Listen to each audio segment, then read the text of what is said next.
From time to time, I have people ask me about my pedal board setup and my effects routing for my guitar rig. So today I decided to pull out my rig and kind of show you what my rig is currently looking like.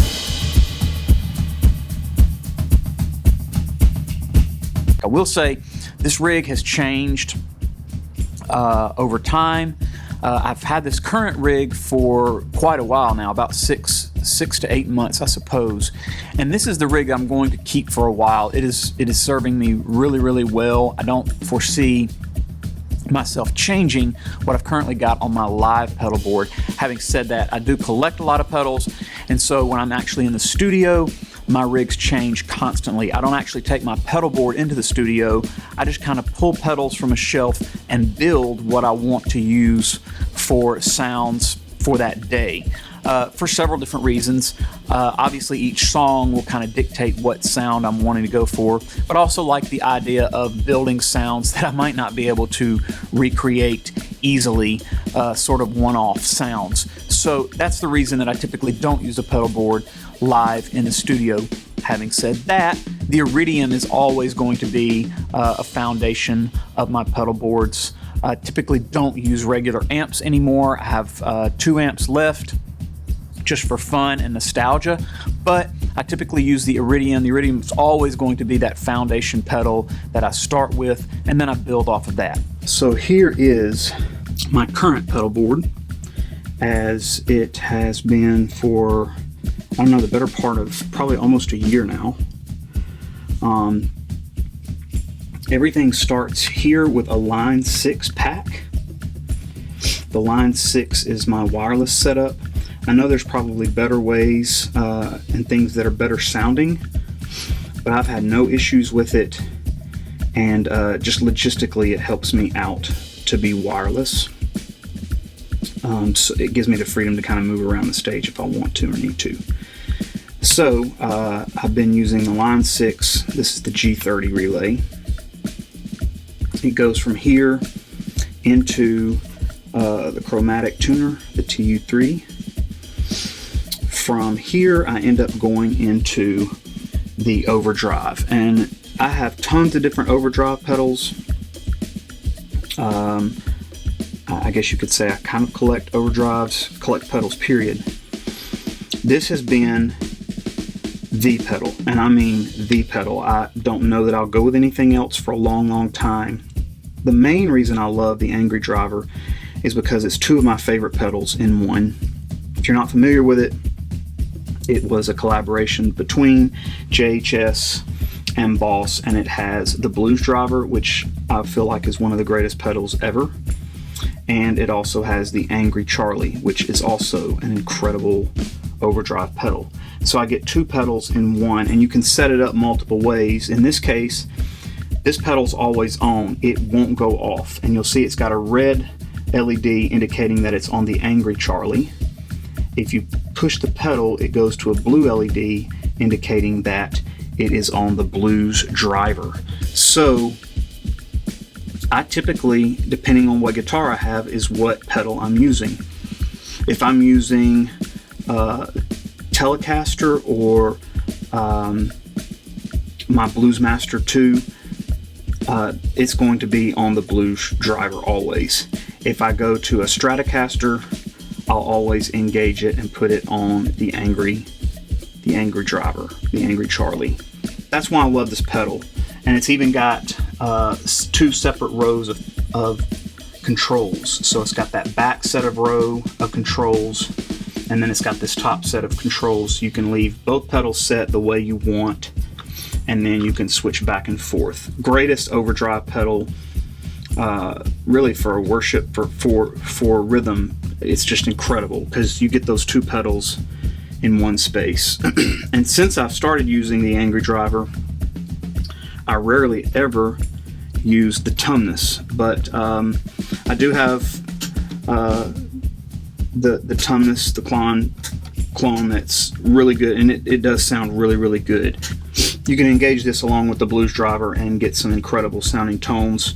It gets a little heavy for my taste if it's on with the Angry Charlie, but so from the Angry Driver into the Tumnus, And then from the Tumnus, we head over to the delay pedal. And I've used a lot of different delays over the years. Some of my favorite delays are the El Capistan, which I've got 2 of those. I've got all sorts of delay pedals at the house that I use in the studio. I really landed on the Lucky Cat and liked it for several reasons. It has just a really, really warm vibe to it. I don't really need to tap tempo because I rarely play lead whenever I'm doing worship. So I really didn't need any kind of tap tempo. Obviously it has tap tempo if I want to tap it in there. But the mod 1 setting with the time at about 11 o'clock just sounds absolutely amazing. Repeats at 12, ratio on quarter notes, and then I keep it darker. It's just a perfect sounding delay for worship. Has a, like I said, really, really warm sound to it. Sounds very, very analog because it is. I love the Lucky Cat, and obviously my little girls went nuts because I put the pink pedal on the board. So they love the Lucky Cat as well. But it's been a fantastic pedal. I've got other delays. Probably have other delays that are even better than this one. And I use a lot of those delay sounds in the studio.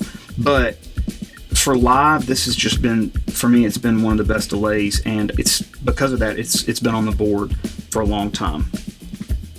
From there, we go to the Julia. Rarely gets used, but sometimes if there's really big sounds that I'm trying to accomplish, I'll engage the Julia.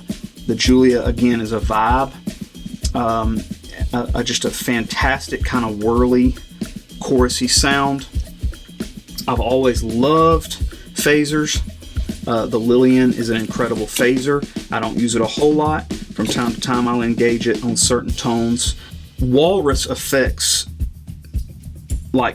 are just, they've been amazing sounding. And so I've started collecting more and more Walrus just because their sounds have been pretty incredible, and they sort of get the sound that I'm hearing in my head when I plug the pedals in. They tend to do that, so I have quite a few of them.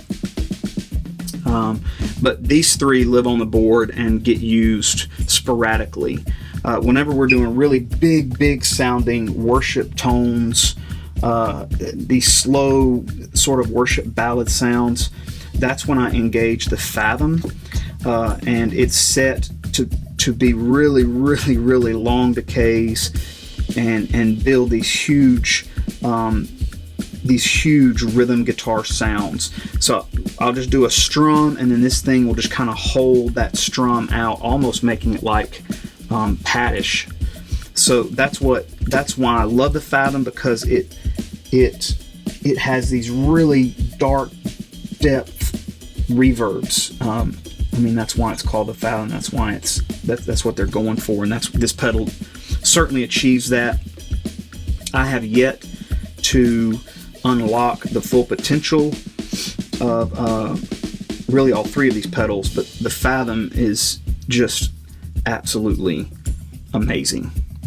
And then at the end of the guitar line is the Iridium. I got the Iridium literally a few months after they released it because I was so curious. The videos I had seen led me to believe that the Iridium was something really different and special when it comes to amp modeling. I have not gone into amp modeling before this, with the exception of the Pod, and the Pod may have wrecked some of the amp modeling bandwagon for me because I never was happy with that sound. But fast forward 10-15 years later, the Iridium comes out. There's plenty of other amp modelers out on the market, and plenty of guys who will probably claim they have an amazing sounding amp modeler. And I know there's great ones out there. I never heard any that were this simplistic, that captured the amp sounds this accurately. That's just me personally. When the Iridium came out, I ended up with 3 of them. They are absolutely amazing modelers, and I've gotten several of my friends onto them because I would bring them one to try, and then lo and behold, they would end up buying one. I personally love Fender amps, so I keep mine on the round setting. I like a Blues Junior, so the closest to the Blues Junior is going to be the B setup. A lot of guys go for the chime, that's your Vox, and then your punch, which is going to be your Marshall setting. But for my tones, it is absolutely going to be that Fender. And then that's the end of the line. A lot of people always notice that I have this TC Helicon pedal. I've used it, goodness, maybe 10 to 12 years now. I had a Digitech pedal before that. It was really harsh sounding, really trebly, digitally sounding. One of my good friends years ago said, man, that pedal, you need to find another way. And so I immediately started searching and found that TC Helicon, and this is the Creation XT. This has since been discontinued. I'm sure I think they have some other vocal options out there now. The reason I do this is because quite often I'm on the road or somewhere where I don't have a sound engineer. And this allows me to have some vocal effects on, and then with the push of the button, cut those effects off so that I can speak in the mic without those effects on. It also gives me the option of an A/B sound, so I can have a real trailed delay for vocal effects for songs like Glorious Day. So that's why I use the TC Helicon. There are times when I don't end up taking my vocal through the pedal, but most of the time if I'm playing, I am going through the TC Helicon for my vocals. Of course, I've also set up a pick holder. The pedal board itself, I've had several different pedal boards throughout the years. I had a pedal train too for many years. I had a massive custom pedal board before that was too big. I have gotten smaller and smaller through the years, although this pedal is about the same. This pedal board is the same size as the pedal train. It just offered me several options that the pedal train wasn't giving me. This is a Temple Audio Duo 24 Temple board on Sweetwater. I think the item number is Duo 24, and it has the option for the modular sides, which can be punched out. You can punch out on either side. It has options over here on the back. It also, what I loved was the top setup with all of the pegboard holes and the larger holes for the cables to come through, just to keep it a little bit neater and to give me something to tie things down to. Because with the pedal train, I found I was having to use lots of Velcro and sticky material, and a lot of times the pedals were just wanting to come off. So with this, I can use ties, and there's lots of spaces that I use like Velcro straps and go around through the holes to keep a lot of the cabling neater. So that's why I ended up going with the Temple board. I've loved it. I got away from the hard shell cases. I found that I'm not in trailers very much anymore. Most of the time I'm in an SUV, and I'll keep my pedal board with me in the back seat anyway, like my guitars. So everything's pretty much gone to soft bags, and I'm using basically mono bags almost exclusively. So I have a mono bag for this pedal board that's a soft bag, a really tough soft bag. And for my guitars as well, I tend to use mono bags for those. I have like dual bags, mono bags for my acoustics, mono bags, single electric bags, and then dual electric bags, depending on how many guitars I'm taking. I still have a massive guitar vault that I can roll onto a trailer if need be, but I tend to just use that locally here at the church, and then if I'm going on the road, it's just quicker and easier for me to throw things into a gig bag. And that's it. I hope you enjoyed the video. Feel free to drop me a message in the comments.